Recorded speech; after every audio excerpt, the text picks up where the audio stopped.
smiling. So, all right, that's a good sign for now. All right, so let me just reorient the screen a little bit. Okay. So as we were getting kicked off, it was cool because, like I said, the previous interview that we did, or the like, kind of the coaching session, got such positive feedback from certain coaches, especially in golf, saying it totally changed their business. And you were saying you had some people reach out to you. Yeah, I had a few people reach out, and right now is just kind of a busy time of the year with the holidays and whatnot. So, but we're going to follow up and do some Zoom calls and things and kind of collaborate a little bit on what's working and what's not in January. So it's been good for me as well. I'm learning from them too. That's sweet. So, well, I will say, if it becomes something that you're constantly getting reached out about, that might be a business opportunity for you, something to think about. We'll see. Yeah, you never know. That's No, cool. no, you don't.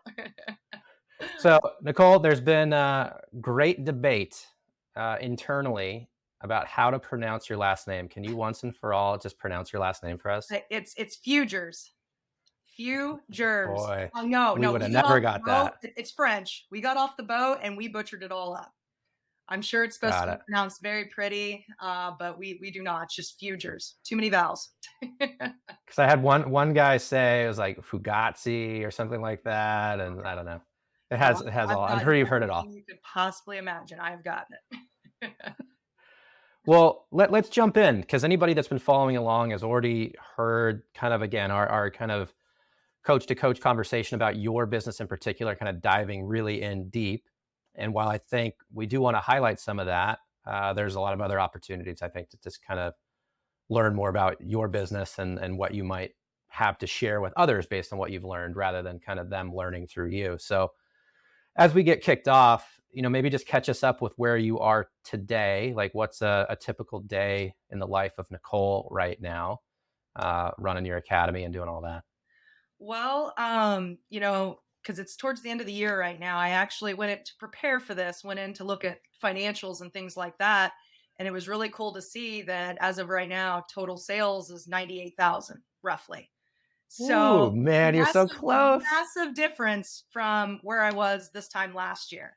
And what's kind So of where were you last year? If you're well, since you're well, last year was saying kind of that, a so really weird year because I was coaching collegiately, so I that's wasn't right. 100% full time. But I will say, because it was this time last year, we started working one on one. Yep. And at that point in time, you offered the opportunity. I jumped on it immediately, and our big push was going to the full year subscriptions. That was the big push.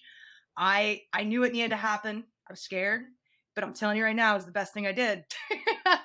It really has been. It's been awesome on it. And the golf coaches that have reached out, that's been the thing I've literally said, hey, Spencer's not wrong on this.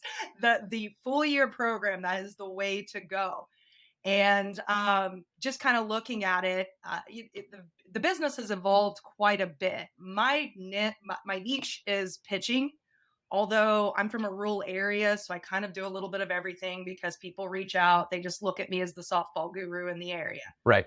Right. I'm slowly starting to get away from hitting. I'm slowly starting to get away from, working with the 8-year-olds on their all skills type stuff and just focus on pitching. And a lot of it for me is it's just so time consuming to try to be great at all those things. And you've preached Absolutely. this a million times. The smaller the market, I'm recording everything. I've got all of that. I can reuse all of that. And it'll be a lot less time.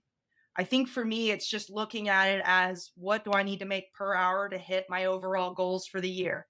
And then, okay, when I start to make a decision on what am I going to offer, I ask myself, well, how much time is this going to take?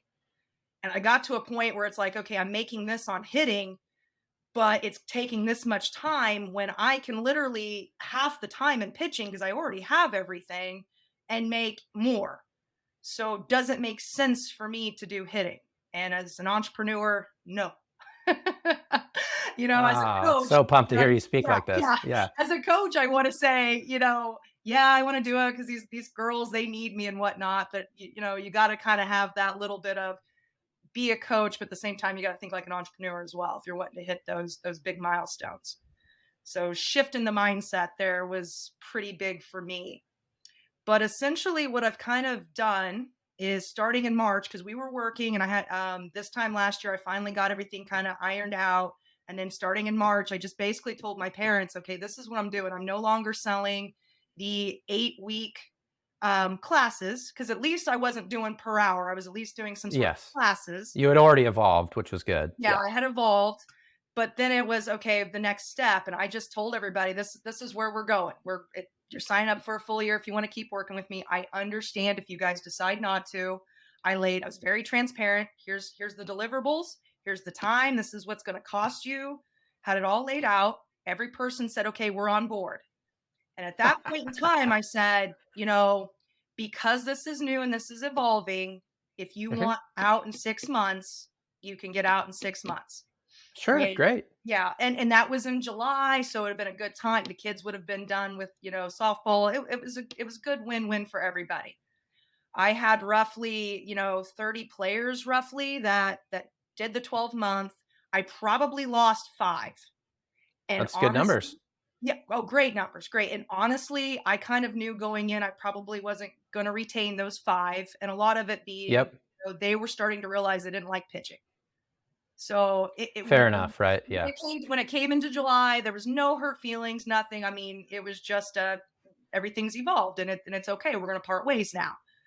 And those 5, they still come and do other stuff. So they're just no longer in that pitching piece. So great That's retention. really cool. Really Yeah, cool. Yeah. Not everyone, yeah, you can't control whether they discover they want to start playing soccer or don't yeah, want to be a pitcher yeah, anymore. That's out of your control. It's similar to us at Coach Now. The majority of people that don't stick with us, it's likely because they went out of business or they got fired or they're no longer coaching. right.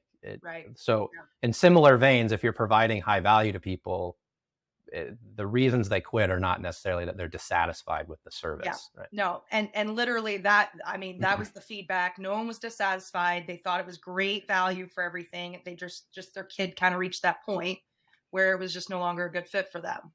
But But you added a good risk reversal in there, and that's what the fancy term is for that. In 6 months, you give people a way out, but you're also giving them long enough to get the vibe, right, and get the yeah, feel of it. right. Whereas if it was like, try it for a week and then you can quit, it's like, well, you don't really get a full sense of what the program actually is. So I think as you move your programs forward, having a risk reversal like that in there probably just makes sense. It makes it easy for people to purchase and know that, yes, in general, we're committing to this big program, but if we need to, we can get out. Right. And that was just kind of my, the discussion of how I'm going to start it going in. Now there's Hmm. an actual onboarding process, because I've got my 30 athletes now that are still in it, and they've got until this March, but they've got to let me know by February if they're planning on doing another year, or if they're going to, sit out or whatever it is. But so the onboarding process is actually a 16-week program. So it's for Wow. beginning players.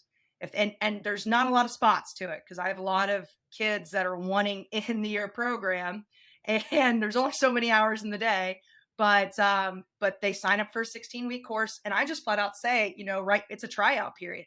You are trying out for my program, and Love it. honestly, you're figuring out if I'm a good fit for you, because, I'm not for everyone. I will say that right now. I am not for everyone. And it's okay. And it's all right if we discover that. Well, it's So, best to say that right up front. It gives everyone so much permission to just be open to the program, mhm, and for you to say that they have to earn the spot, which in truth is how you're running the program. yep. Brilliant. Brilliant. Yeah. Yeah, Well, continue. This is so good. no, but honestly, there's it creating that scarcity is a really big key. I think I don't honestly, I think I kind of just lucked upon it. And then there's been some programs I've done with you where you've talked about it. I'm like, yeah, I guess I have Yeah. done that without even meaning to do it. But I cannot stress that enough. When you create scarcity, and not like fake scarcity. We all know what fake scarcity is. Oh my God, I hate that. It's like, no, okay, you're telling me I've got these many hours, but I'll be able to sign up in 2 months for it. No big deal. Yep. No, Yep. my parents 100% know that, no, this is it. This is an opening. It may not be there in 5 minutes, because I've had a lot of parents go, you messaged me, I went back an hour later and it's gone. I'm like, I'm so sorry.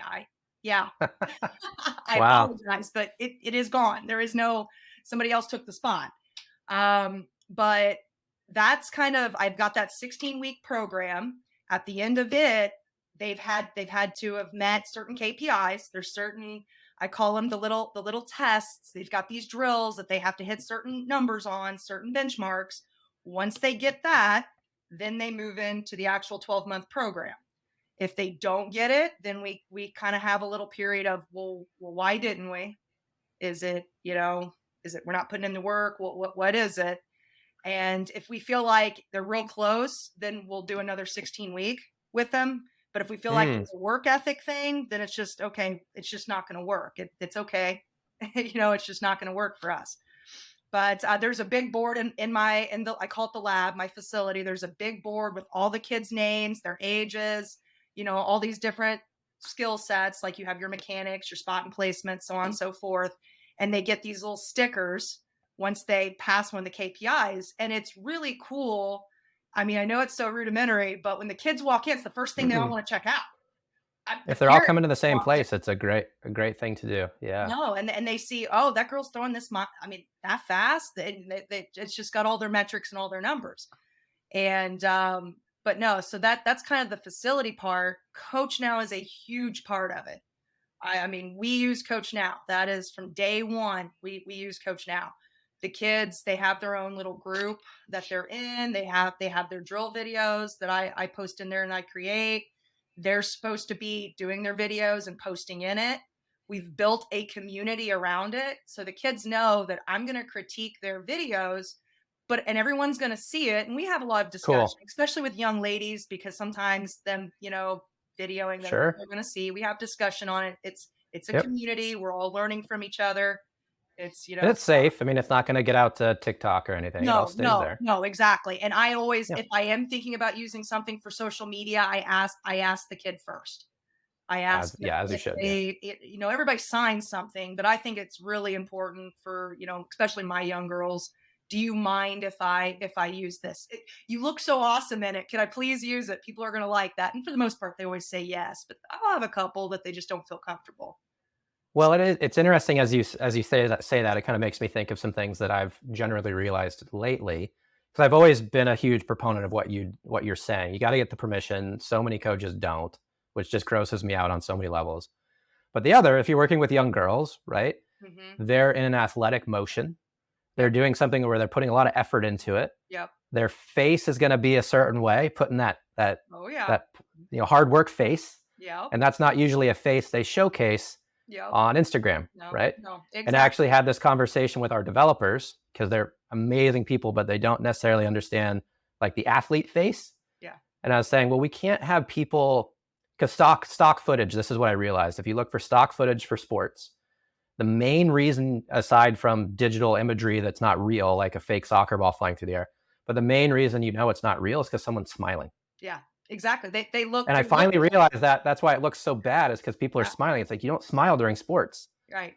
No. It just doesn't work, right? So I can see these young girls being very sensitive of it. Yes. They're Yes. in motion, so their bodies look a certain way, right? So Yeah. you got And to be careful. Absolutely. and truthfully, and I don't know if other coaches may, you just think about this, is I was starting to kind of with my athletes because they know they're supposed to video themselves and turn it in. I mean, that's part of the requirements. And it finally dawned on me that they're not wanting to do it because they don't like being in front of a camera. They don't think they look Hmm. pretty. They don't think their motion's good. Uh-huh. You name it, lots of things. And it's all mental. And then we Uh-huh. started having discussions on it. And just even me telling them, guys, I'm gonna be honest with you, it took me a long time to be okay with videoing myself for the drill videos. Yeah. And then once they kind of started hearing that, then it's like, oh, okay, well, I mean, if you feel that same way. So that really helped. And then the kids started kind of buying in a little bit more and doing the videos. And then also you're not going to be perfect. It's okay. It's fine. Your technique is not going to be perfect. That's my job. That's why I'm here. And guess what? It's never going to be perfect. So just know that now. But I think that was probably a big light bulb moment for me, was realizing the reason why it wasn't because they were being lazy. It Right. wasn't for a lot of reasons. It was, self-conscious and, I think rarely is it laziness, right? I've been doing this a long time. And before that, I was in your position coaching everybody. Very rarely is it laziness. I think, yeah, it's being uncertain or lacking confidence for whatever reason what you're doing. Mhm. Because when I look at why weren't my athletes practicing once upon a time, and that's why I built the software, is because they were just confused. They didn't have Mhm. confidence in what they were doing, so they didn't want to do the wrong thing. Yeah. And then you take it a step forward, like I want you to record yourself during certain things. And there's for older generations, it would be I don't know how to work my phone, so I'm not going to do it, Yeah. right? But for all your kids, it's definitely not I don't know how to work my phone. Right, right. It's more of I don't want to look foolish. I'm afraid of failing. Yeah. And this coaching relationship has to be such a safety net. Yep. And the other girls in the program, if you're doing it in the feature, the group feature versus the spaces, Mhm. there's pros and cons to both of those, Yeah. right? I think it's really cool to do it in a group scenario because I do think it will level everybody up faster Yes. Yes. as long as they don't as long as they don't start confusing their technical issues for someone else's technical issues or Right. whatever it might be. But I think the general understanding of the mechanics of your sport or whatever the coach is trying to tell you, if it's in a group scenario, you can go faster, I think. Yeah. No, well, and to me, it's really because, basically I've got kids in pods for this program. I don't work with them solo. Love it. Good It's job. Yeah, look yeah, at you. I got four kids to a group. That's Uh-huh. the maximum number, but and I don't have usually any less. Sometimes maybe three if it just kind of pans out that way. But we build a community. We do a lot of things in those because they are so competitive. I much prefer a group because they're competing with each other, and we do a lot of things where one girl will be planking and then they have to, all right, you got to pitch the girl out of the plank. You've got to hit this certain spot, and she's planking till you do. And Mm. you have so much awesome stuff happening in that moment. Let me tell you, you've got, the girl planking, like, come on, get this, please get this. One girl, it's just the mental piece of it, the feeling of you are a Well, you team. got to simulate that pressure, right? And that's a Yes, really fun yes, way to do it because a lot of coaches in an individual setting, I can speak for golf especially, it would be we run around and then hit the putt, right? So your heart rate's up, but it doesn't really simulate the stress. It just simulates kind of the physical exhaustion yeah, side of it. But yeah, if you've got a friend over there who's yeah. relying on you to stop doing Yeah. pull-ups or a plank or whatever, yeah, that's such a great idea. So, but no, that's basically you go from that 16-week onboarding process. If you pass your KPIs and we decide we're a good fit for each other, then you got the 12-month contract. And then there's so much that goes with that. I've got it priced out where it's 150 a month. We don't like for December, we don't meet as a group. We meet one time for a private lesson, a one-on-one lesson, because Okay. this is our time. We're doing our baselines right now. Where were we at when we started the program? We do our baseline test. This is where we're at right now. Let's look at our growth. Let's go back and we use CoachNow. Let's go back and look at the videos you've been posting over time. And it's a really good moment to let kids, because especially since I've got such young athletes, they don't realize how far they've come most of the time. Like I had one young Oh girl, yeah. because we're talking goals and stuff. Where do you want to be this time next year? Did we make our goal now? And one young lady's like, I don't really think I got better. And I'm like, okay. And then I pulled out, I put Coach Now on the TV and we were going through the video. And I go, do you remember this? This date here, this was back last year. It wasn't even a full year yet. It was, 9 months ago. You couldn't pitch full distance. You couldn't even throw full Wow. distance. We had to move you up 5 feet. Now you are throwing 44 miles per hour full distance. You are throwing 8 for 10 strikes. You are hitting your spots. You just went 5 for 5 throwing your changeup. What do you mean you didn't improve? 9 months ago, I we had to move you up. But it's so important that you have that record, right? Yes. Because if you're Yes. and I can't stress this enough, and you're experiencing this now, and you'll experience it in March, especially on the renewal time. Hmm. Like renewal time for a year-long coaching program or 6 months or whatever you do is so crucial to be able to show what they've done because if you're working with kids especially, it's like I didn't get anywhere. I didn't Yep. improve. Yep. Like my son went to the zoo and with a field trip and I said, "How was the zoo?" It was he said it was terrible or traumatic or something. I don't know what he Yeah, said. that's And it hilarious. was only because it was raining and the animals weren't running around like he wanted them to. I'm like, give me some details, man. Yep. Right. So Yep.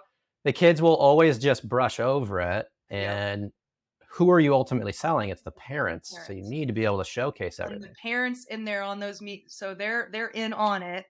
I tell them, well, I'm going to have discussion with the player. And then here soon, I'm going to ask you questions. And then we can Nice. have that triangle of, and I tell, cause I tell the kid, this is your support system. Me and your parents are helping you get to where you want to go. It's your goal. And, and you're going to have to do certain things to get to that goal, but you're here to get you there. So, and then usually at the end of that, because they're getting to see the conversation of what the kid actually thinks, they're getting to see, Right. okay, here's where we really are. And a lot of times I ask the parents, did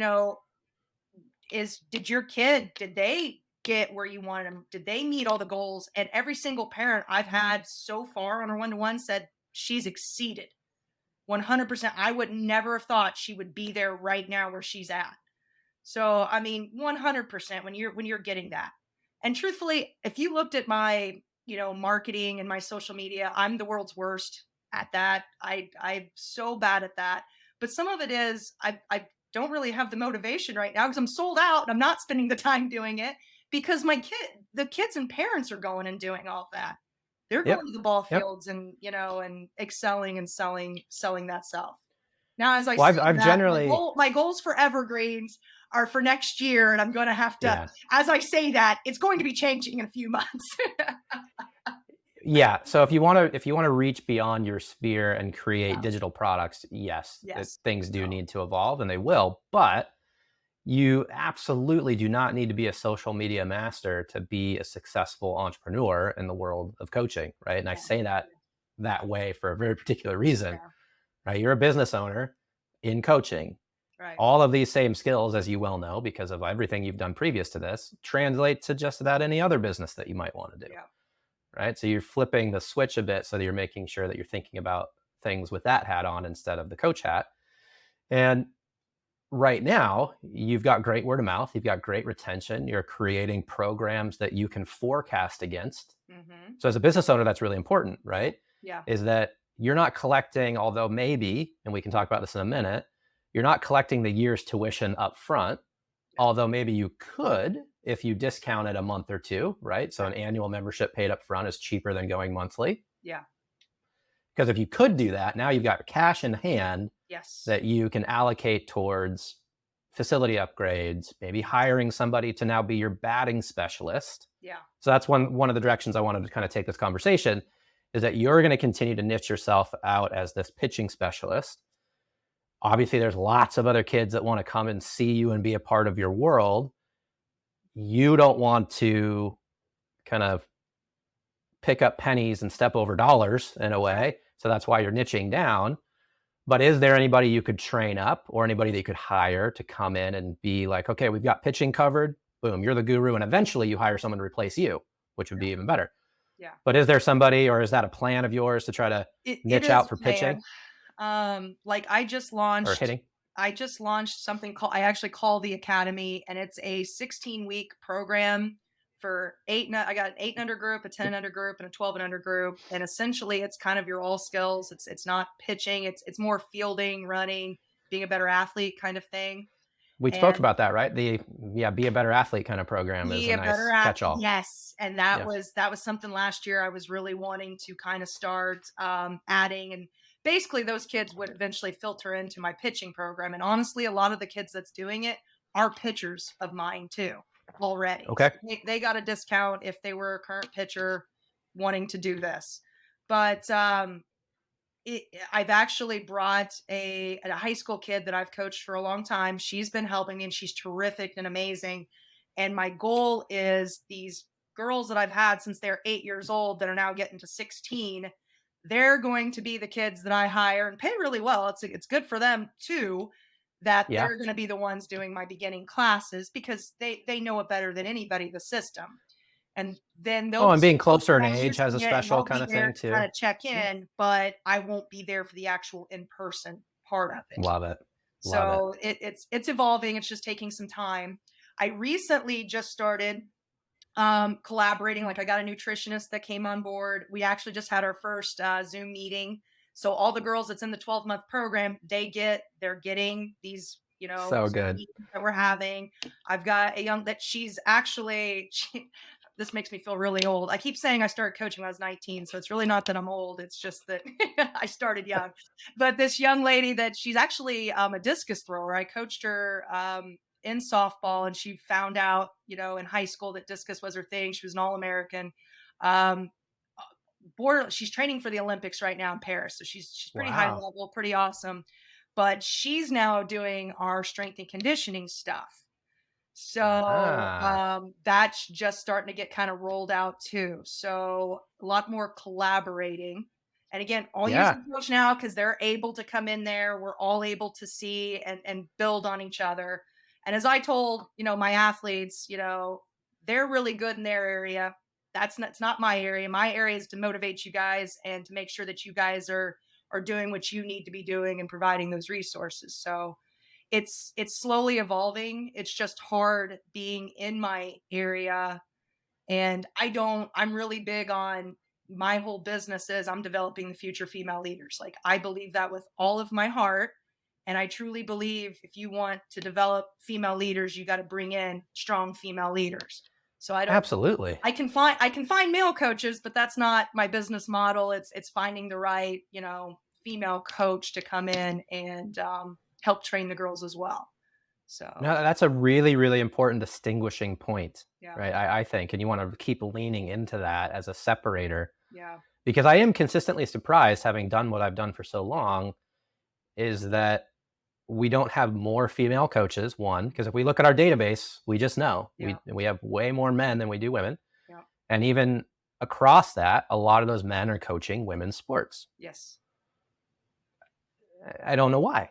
And I mean, in certain ways, a great coach is a great coach, and they land where they land. I get 100%. that to some extent. I don't want to block that path, but at the same time, there's so many ex female athletes. Hmm. Why aren't they turning into the coaching? And I think part of it is just the entrepreneurial side of it. Like, it's tough to make a living if you don't have everything kind of put together. And I think you're such a great leader in that space for all coaches, men, women, everybody, but also just all these girls that are seeing you as a business owner, and whether they end up playing softball in college or whatever, they're going to have this experience of like, yeah, I could stay in softball and make a living doing it. This would be great. Well, and we talked about, like, in our Zoom yesterday, we actually talked about transferable skills. I was even talking about, Yeah, okay, so she's obviously a discus thrower. I coached her when she was 12 at softball. She eventually figured out that her best thing was track and field, but all the things she learned in this sport did totally. transfer over. And I when I had that conversation with the kids, there may come a point in time where you realize that, maybe basketball is your sport or volleyball, or maybe Yeah. you're going to be an awesome drummer. I don't know. But I promise you this, everything you are learning on the process of this program and deliberate practice and being Hmm. disciplined, it's all going to transfer over to whatever it is you do. And I truly believe that that's also some of the reason why, parents really buy into the program because they realize it's so much more than just softball itself that they're getting. There's a lot more value to Yep. it. And we do a lot of the mental skills training piece too with it. So Yeah. tons of stuff. Boy, it's really, really cool to see how far you've come. And I know in your mind it feels slow. Yeah. Well, Uh, I know it does. And yeah. similar, I would say, kind of similarly to the girls feeling like, hey, I didn't progress. And then they look back and they go, oh my gosh, right? Yeah. So, me getting these disparate conversations with you, I truly get a sense of how far you've come and how fast it's been, Yes. because it's only been a couple years and you went from really kind of coaching and teaching high school Yes. to Yes. then Yes. moving into the college ranks for a little bit, and now having a business that's going to hit six figures, and you've got a lifestyle that is Yeah. just the lifestyle you want Yeah. without completely burning out. This is Well, like every coach's dream, and you've done it in less than 2 years in less effectively, than I 2 think. years. And my last year of teaching, I was teaching and giving lessons and not making what I've made in this year. Teaching and Hmm. giving lessons and was roughly Right, around you had a 70,000, roughly yeah, around yeah. 70,000 a year doing both, having no life, being burnt out, to and knowing that this was my path and that I had what it took. It just, pull the trigger, let's do it. To then it's like, okay, I'm able to do this full time. I'm at this, 60,000 range, 65, 70, doing it full time, to than us one-on-one, and you're like, no, we're going to do this. But I had such big ideas, but I couldn't really roll it out with the 8-week programs. You can't do everything not knowing who's going to be there. So some of it too was we really needed that 1 year commitment, and I'm just glad the parents bought in, and now they're even like, yeah, this is 100%. We knew it was going to be good, but it's exceeded, and there's more to come. And like I said, I think for me, as I keep evolving, getting smaller and smaller in who it is I'm attracting and bringing in. I think I just bought a book. I'm getting ready to go on a cruise in a week, and I'm planning on reading. It's like niching up, and just Oh, cool. I'm really trying to dig down even a little bit more and more. Because again, just to Yes. save more time.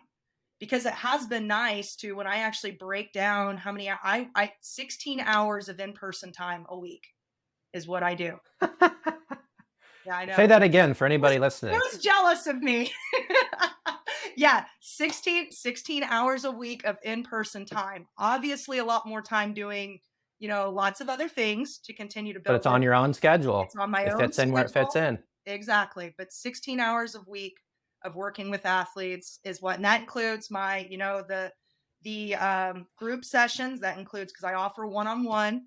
I usually have 10 Hmm. athletes for 6 months at a time for one-on-one. That includes the newly launched academy. So you're talking, I'm roughly at 100,000 a year working 16 hours a week of in-person time.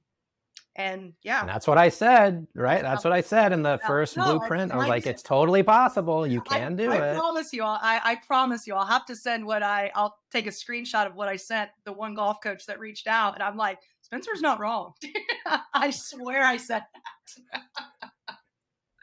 So, but no, it is. And my boyfriend, we chat all the time, and he's like, I'm jealous of you. I'm like, well, it's taken me a long time, and I've had to work Yeah. hard. But yeah, I'm starting to finally kind of get where I want to be. So But the thing is that you've done that most people don't, right? You've done two major things that most people don't. One, they don't invest, and I say people, coaches, let's be specific.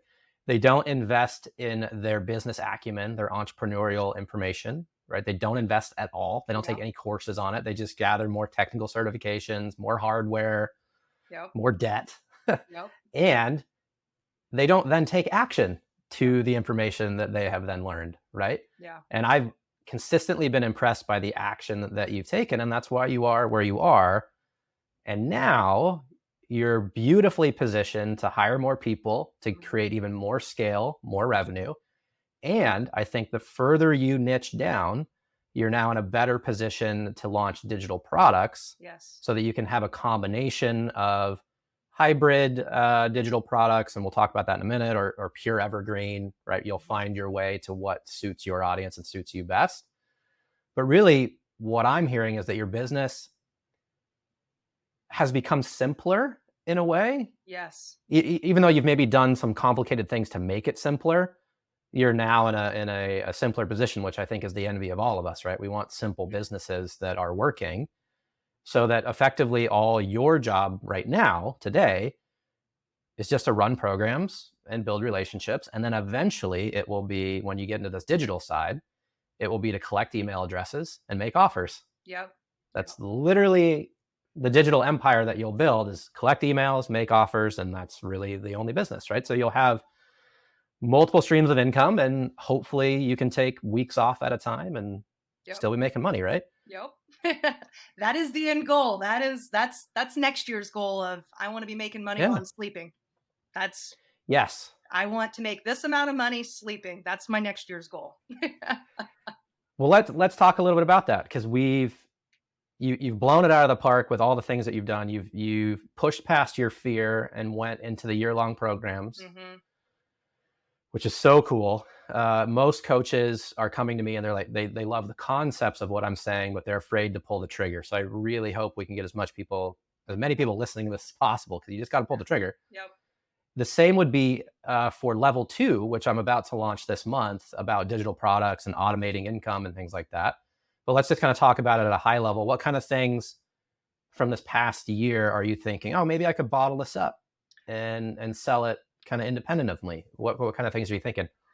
So I'm at that point with pitching. Like I explained to you that I've got the 16-week program, but I only offer it so often. A lot of it kind of depends Hmm. on what's it look like for my year kids. What's retention? Will there even be a spot? That kind of thing. But I get a Right. ton of people emailing, wanting in. Yep. So my next goal is okay and I haven't priced it yet, but let's say anywhere from $25 to $50 a month. Okay. You're in CoachNow, which is you're getting familiarized with something we're gonna be using once you're in there with me anyways. You're Yep. getting the videos and the content of how do you grip a ball? What's arm whip? All these things I Mm. already have created for my program. So you're gonna get this. You Yep. are gonna get the drills, which, by the way, I've already got all that taken care of. I mean, that's already done. So why I'm to that point now, it's okay. Honestly, I'm just kind of curating it a little bit better and figuring out what makes the most sense because I'm so bad about giving too much information and overwhelming Mm. people. I'm a here's the whole elephant kind of person. And now I need Right. to, okay, well, this you're paying for this. This is a small snippet of it. So that's where I'm at Yep. with that part of it. But then that being kind of the entry into the 16-week onboarding. So here you are, you use $50 probably will be what I'll end up charging. $50 a month. This is the content you're getting. You keep getting, and then this class will be open here. And then you're going to be ready Okay. to hit the ground running on this. And this is what it looks like when you come and actually have me for in person. So I'm not going to be critiquing any videos or anything. It's just, it's there for Mm. you. It's here for you. Um, So it's on demand on their own time. on It's their not own. dripped out. It's just they're going to get in there. They're going to see it. Yep. Now, if you want someone to pay monthly, right, they could consume all of that content month one unless you continue to drip, Yeah. right? So is that Right. kind of the strategy to continue to add more, or Well, what are you thinking? and the scheduling feature on Coach Now has been really, really nice. So, like what you've been saying on the Yeah. dripping it over time, and that's where I'm kind of. I've got a young lady that I'm actually going to experiment this with. Because she does. She's one of my 8-year olds. She does other stuff with me, so I've got a relationship with her and her parent, and I'll probably cut a discount just Yeah. to get it figured out. And here's the feedback I'm going to need from you at Great the call. end of it. You do a lot of that kind of stuff. And then figuring out, okay, were you overwhelmed by the information? Would it have been better if I said, okay, day one, you need to watch this, day two, you need to do these drills, day Right. three, and just kind of where it is each week coming out. And I know that. So I'm gonna start experimenting with that a little bit more. But that's my idea that I'm really hoping, truthfully, to have coming out in February, um, to start adding that because March will be a real big time where a bunch of people are going to start thinking about softball season, and I want my Right. kid to You're gonna pitch. have some renewals coming up too. Yeah. Yep, renewal, a lot of things happening in March, but so that's one of my ideas.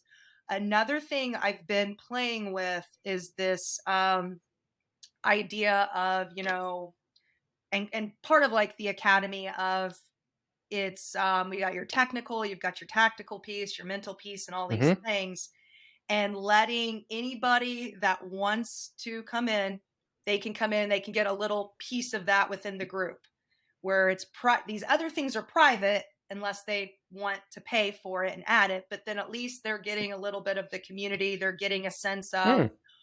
what is Coach Now, how does this work with you, and Yeah. this piece is free. And it could be just your physical stuff, and here's some injury prevention articles, here's some things of me talking and Yeah. explaining that kind of content. And then, oh well, if you want mental skills, you can have that for here's $10 a month, and here's the and Yep. start to kind of add that into it. Because again, I'm building all of this, and I've been so bad about I build out so much stuff and then it just kind of sits there for a while because then I see something else shiny. That's the thing Yeah. I've got to work. I see something else shiny and then I'm off, and then I go through my computer. I'm like, why has this been sitting here? This thing's basically done. It's beautiful. Let's I do know. something with it. I know.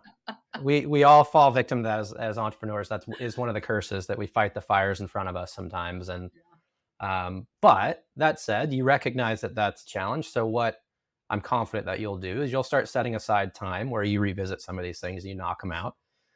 One interview, if you haven't listened to it, with Matt Scorin, she's the national coach for the New Zealand surf team. Okay. So I did an interview with him, and he's got the art of surfing. And it's an incredibly successful remote coaching business. And he's got hundreds of surfers all around the world participating in these 3-month cohorts. Huh. And he launches these different cohorts, and now he's even hiring coaches all around the world to run those cohorts.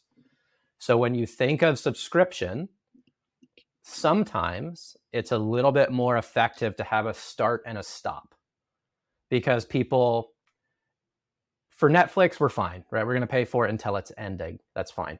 For software, generally that's okay. But for coaching, sometimes, especially remote, and you're trying to sell to audiences that you don't know, you're just trying to capture somebody from the internet, let's say, sometimes it's more helpful to have a start and a stop and a result that they're going to get at the end of that stop, right? Yeah.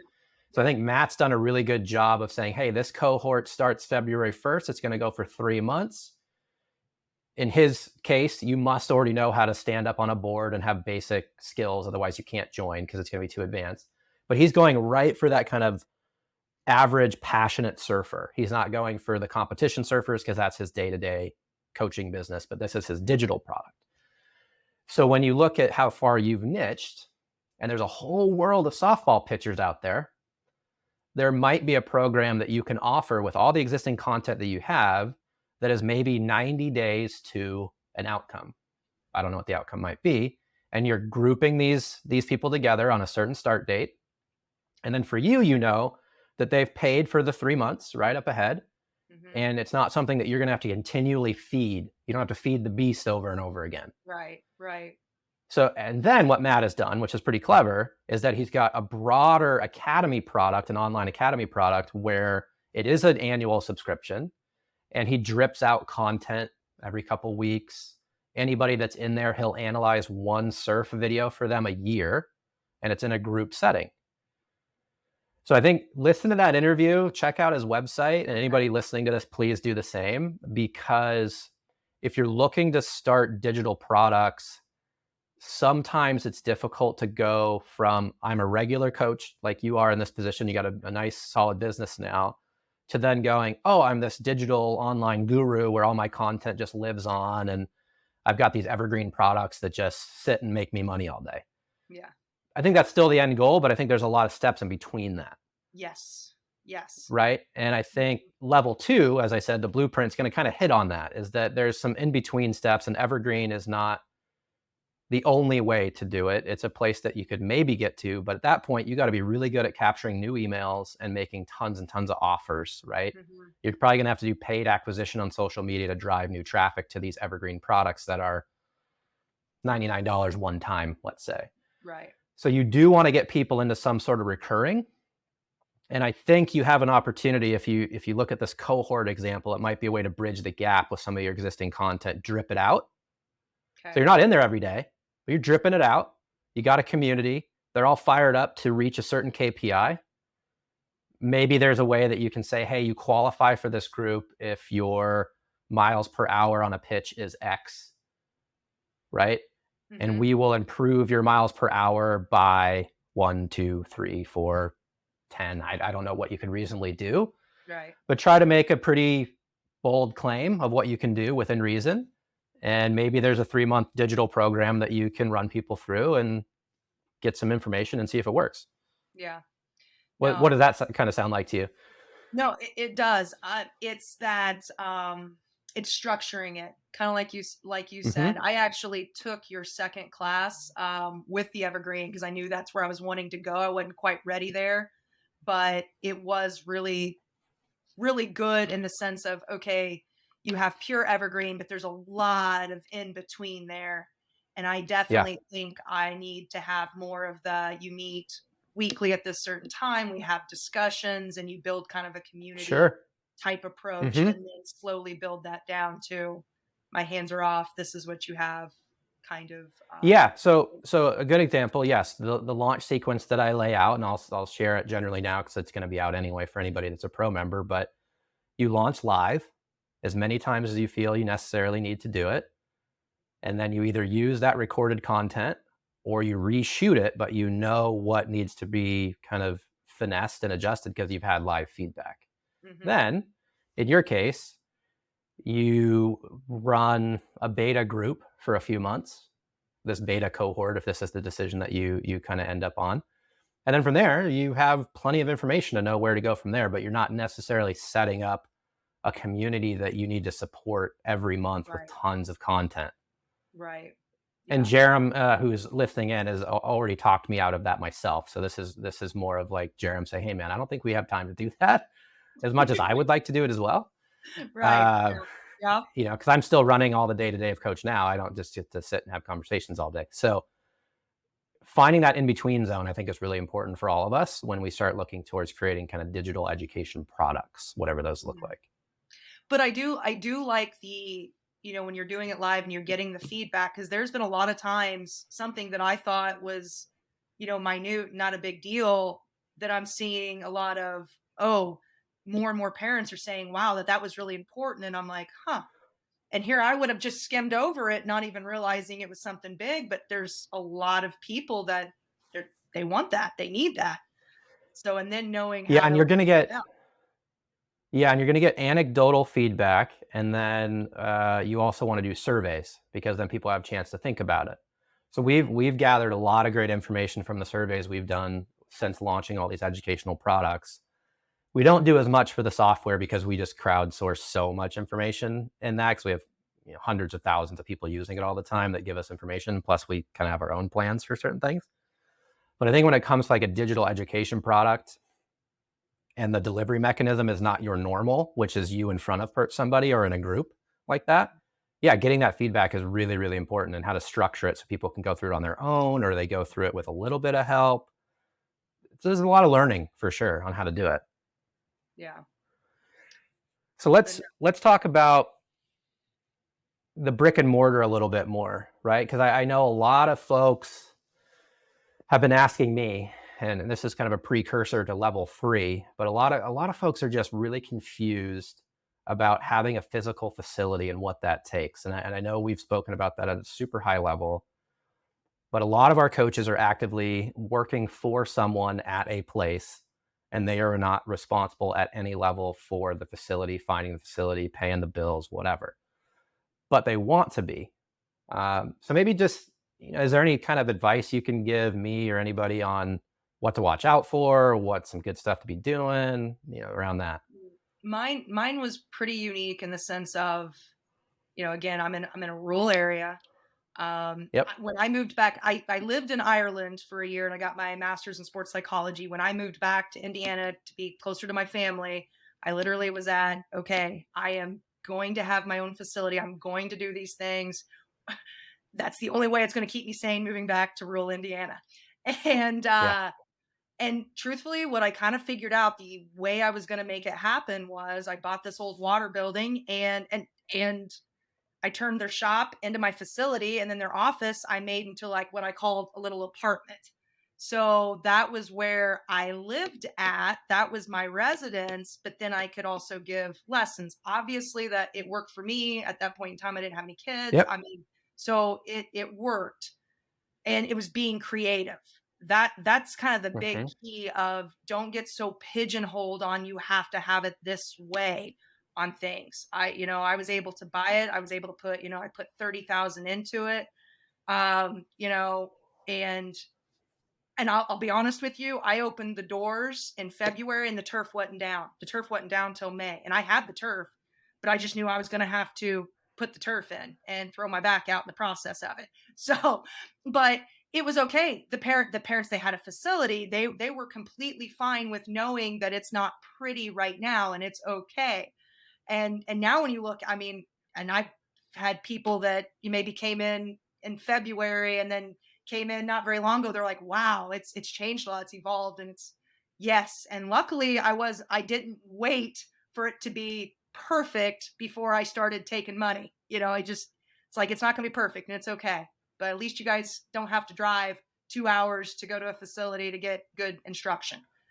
So and it's just, That is and such a fantastic piece of advice. Yeah, it doesn't, and we talk about that a lot in all of our conversations, right? It doesn't have to be yep, perfect to start, yep. but if you're an entrepreneur, you got to start, you got to pay those bills, right? You got to Pay collect the those money bills. as best you can.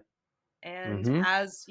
and keep putting money back into the business. I mean, that's Like the academy, I decided I was launching it because I needed X amount of dollars. It ended up being for 16 weeks. I ended up bringing in $12,000. Well, I wanted a piece of equipment that's $8,000, and I wanted it right now for pitching. So I did the academy to pay for that piece of equipment, essentially, and that piece of equipment is going to end up at base. It's a Rapsodo. Basically, it does a bunch of metrics. You Yeah, pitch to it. we know that. I know And them. it's going to Yep. open so many more doors for me, where people can just come in and pitch 12 balls, and I give them a report. Here's a report, and thank you, $200. It's going to open Yeah, up yeah, more yeah. doors. But the key was being able to say, okay, well, I'm going to launch this to get this, so I can get that, and just putting money back into your business, but also knowing, okay, what is my return on my investment of this? How long is it going to take me to be able to return on this investment? Does it make sense to do it? So what's it going to cost me by Yeah. not doing it now?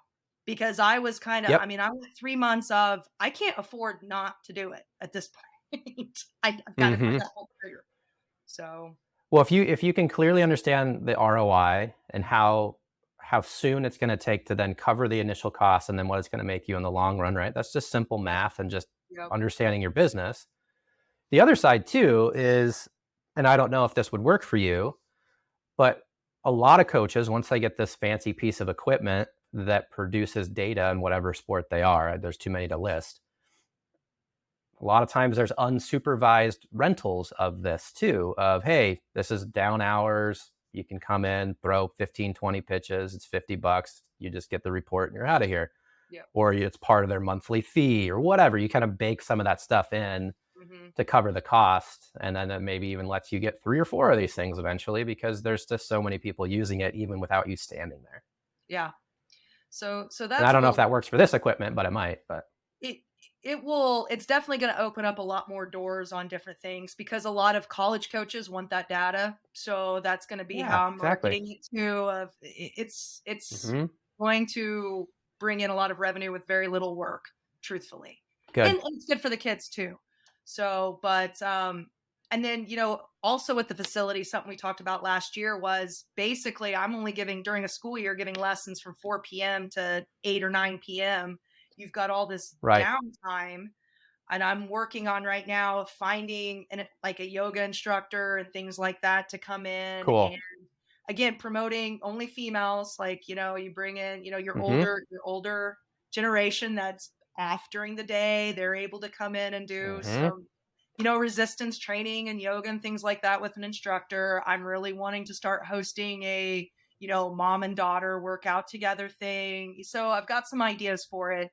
It's just as usual finding someone to come in and do the classes that doesn't involve me. So Yeah, and that is a really important part, though, is that if you do have the facility and you're the only one using it, but yeah, you're only using it for a small amount of time, and this is not for you, obviously, it's for anybody listening. You got to maximize the revenue per square yeah, foot and any yeah, opportunity that you have. yeah, It's like a bakery is only open from X time to X time. What are they doing the rest of the time? They could have a pop up shop come in there and serve their own food or whatever. So I think that's really important. Now, when you threw the $30,000 down, was that a loan? Was that savings? How did you finance that? some of it was savings, some of it was a loan. So when I Okay. basically the building ended up costing with everything was roughly 75,000. And again, I live in a rural area, so it's going to be a lot cheaper for me. Yeah. And then I had $30,000 of savings that I put Okay. in it. So Okay. but I also knew at that point in time, I'm also going to be living here. I don't anymore, but at that point in Yep. time, I knew that I was going to live there for at least 2 years. And worst case scenario, I've got this really awesome CrossFit gym that I can train in. That's my own personal. Totally. That was where I at least knew Yeah. that in my situation. But no, you're going to have some savings. You're going to have to. My loan was unique because I was going to be living there, so it didn't have to be a commercial loan. It was a different type of loan. Ah, Um, interesting. yeah, so very unique. My situation's very unique.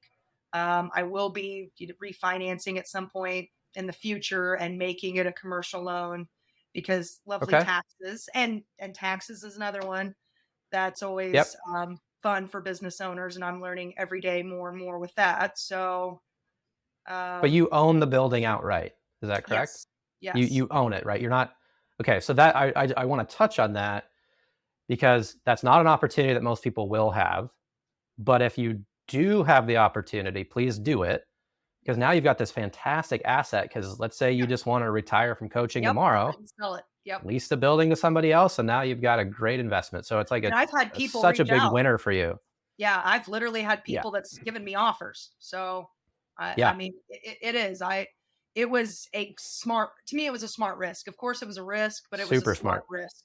So, but again, my situation, I was able to live there, and, and that be a part of it. That's not going to work for everybody. So, It's not, but I think hearing the story of making that bet, right, investing in yourself, realizing that maybe it was even if it wasn't a super successful softball training facility, it's an asset. It's a piece of property yes, that you can use yes, in some other way. So it's super smart, and you were yes, living there anyway, so you got to have a place to live. So what's yep, the difference? yep.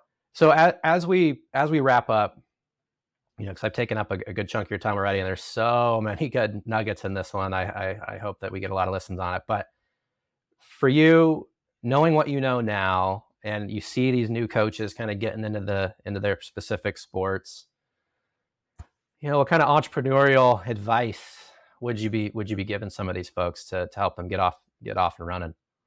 I mean, truth, you have to believe in yourself. I cannot stress that enough. You have to believe that you're going to figure it out, because you are going to make mistakes. It's not going to be perfect, and you're going to get lots of curveballs out of the gate, but do you believe you have what it takes? And if you don't, then okay, then maybe being an entrepreneur is not for you. You've got to take the leap. I also believe you can have, what do they say, paralysis by analysis. You got to be careful Hmm. with that too. You do need a plan, and you need to have some structure, but you also need to realize that you've got to go. I don't know how many different programs I've tested. I'm like, well, we're going to go this way. And then I'll tell the parents, well, it didn't really work very well. It didn't go in my head like I thought. So we're going to reel it back in and do something a little bit different.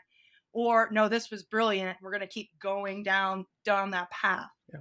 So I've been doing this a very long time. When I first started coaching, I was on a softball field. I did not have a facility. I asked gyms to let me in. I mean, that was when I started to now where I'm at. But I always knew this is where I wanted to go. This is where I need to go. It was getting the guts to say I'm doing it, and then here's the plan. Here's how I'm going to make it happen.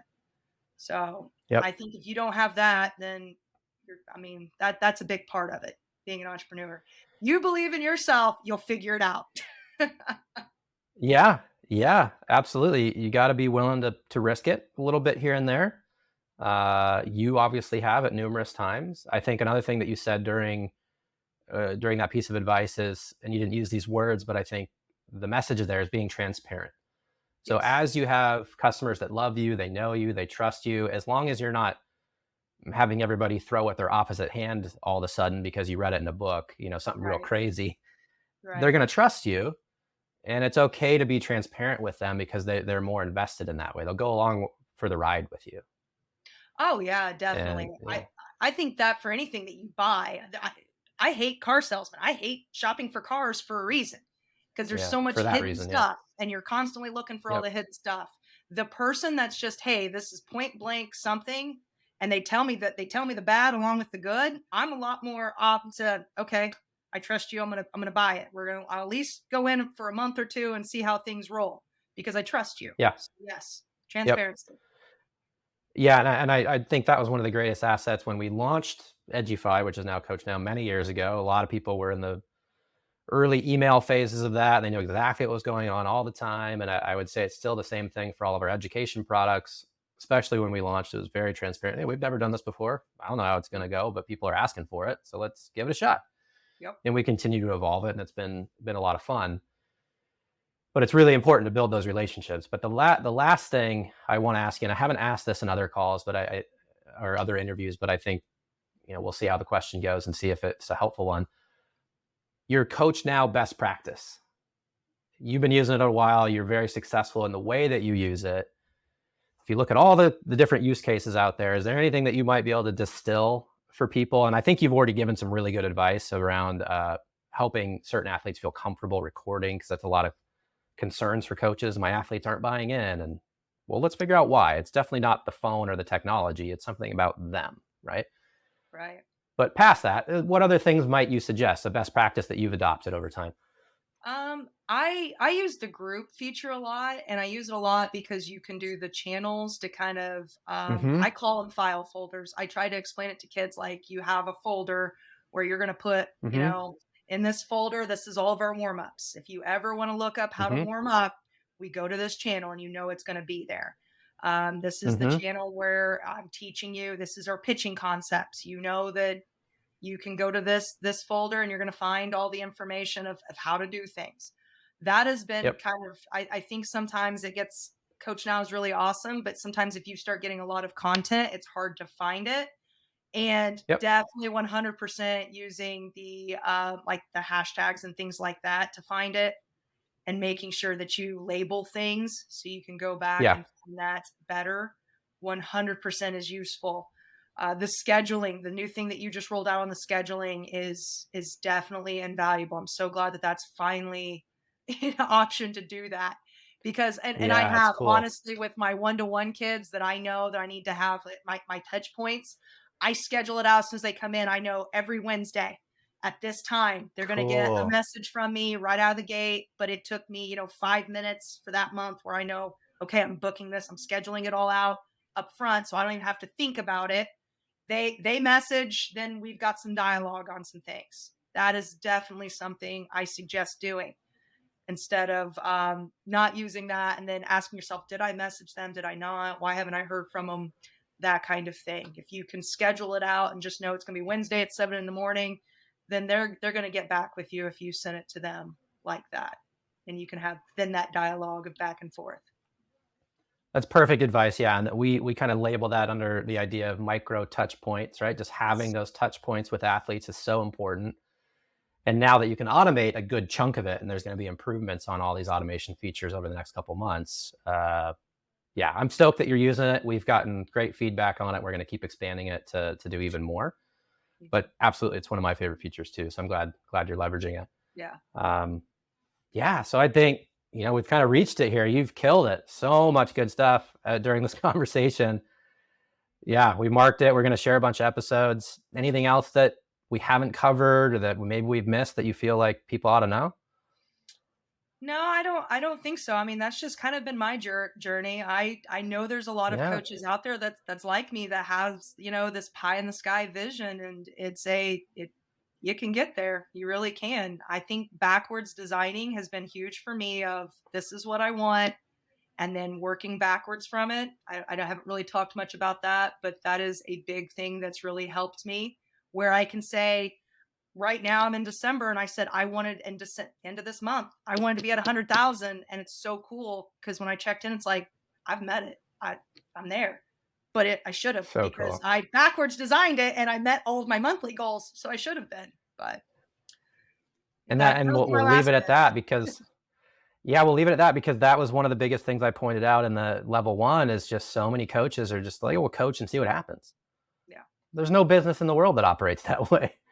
So think about your forecast and figure out what you got to do to fill it. Hopefully, it's not filled with hours and hours and hours and hours of lessons, quote unquote, but you figured out a way to create leverage, which you have done an amazing job of. Let's move into annual coaching plans if you can. Nicole's proven once again that it's a good idea. And then, Nicole, we're going to check in with you in a few months and make sure these digital products are heading out sometime soon. That sounds good. All right, Nicole. Thank you so much. You're the best. And All I'll right. catch you soon. Yep. Bye. Bye.